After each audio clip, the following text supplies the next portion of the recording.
नमस्कार. खाऊ संस्कृती किचनमध्ये तुम्हा सर्वांचं स्वागत आहे. आज आपण बनवणार आहोत साबुदाणा वडा.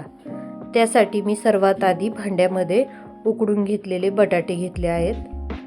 हे मी 4 ते 5 बटाटे उकडून घेतलेत. आता हे बटाटे आपण स्मॅश करून घेऊ.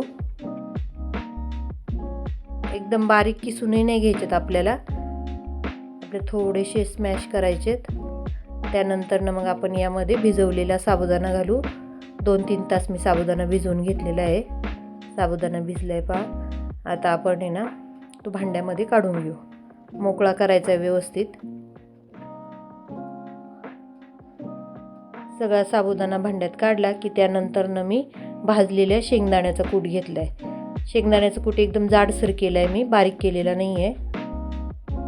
भाजलेल्या शेंगदाण्याचा कूट घालून घ्यायचा आपल्याला त्यामध्ये. त्यानंतर मी 10-12 मिरच्या बारीक वाटून घेतलेल्या आता त्या घालते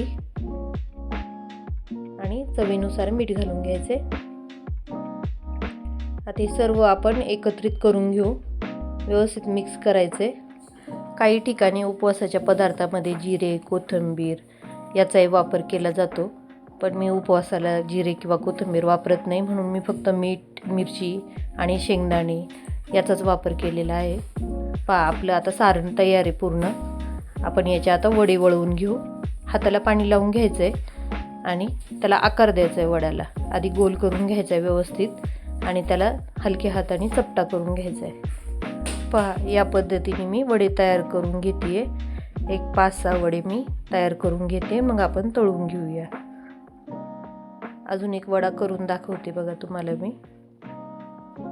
जास्त पातळीने आणि जास्त जाडही ठेवायचा नाही आहे, अगदी हलका दाबून घ्यायचा आहे. वड्याच्या साईडच्या कडाई आपल्याला व्यवस्थित दाबून घ्यायच्यात, जेणेकरून वडा आपला फुटणार नाही तेलामध्ये. गॅसवर कढई ठेवून मी तेल गरम करून घेतले. तेल गरम झाल्याच्या नंतर गॅस मिडियम ठेवला आहे. वडे तेलामध्ये आपण आता तळून घेऊ. व्यवस्थित लाल रंगापर्यंत आपण वडे तळून घेणार आहोत. पहा या पद्धतीने आपल्याला वडे तळून घ्यायचे. वड्यांना छान रंग आलेला आहे आपल्या.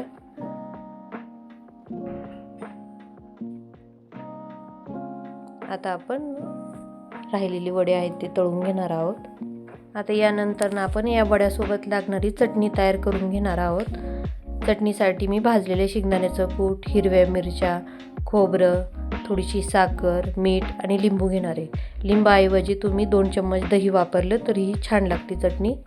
चटणी आणि वडे मी प्लेटीत काढून घेतलेत बघा. त्यासोबत मी मिरच्याही तळून घेतलेल्या आता. वडा अगदी वरून कुरकुरीत झालेला आहे आणि तेलकटही झाला नाही आपला वडा जास्त. मी वडा तोडून दाखवते बघा तुम्हाला. वरून अगदी कुरकुरीत आणि आतून एकदम सॉफ्ट असा वडा तयार झाला आहे. तुम्हाला साबुदाणा वड्याची रेसिपी कशी वाटली मला कमेंट करून नक्की सांगा आणि माझ्या चॅनलला सबस्क्राईब करा. तुम्हाला व्हिडिओ आवडला असेल तर लाईक करा आणि शेअर करा.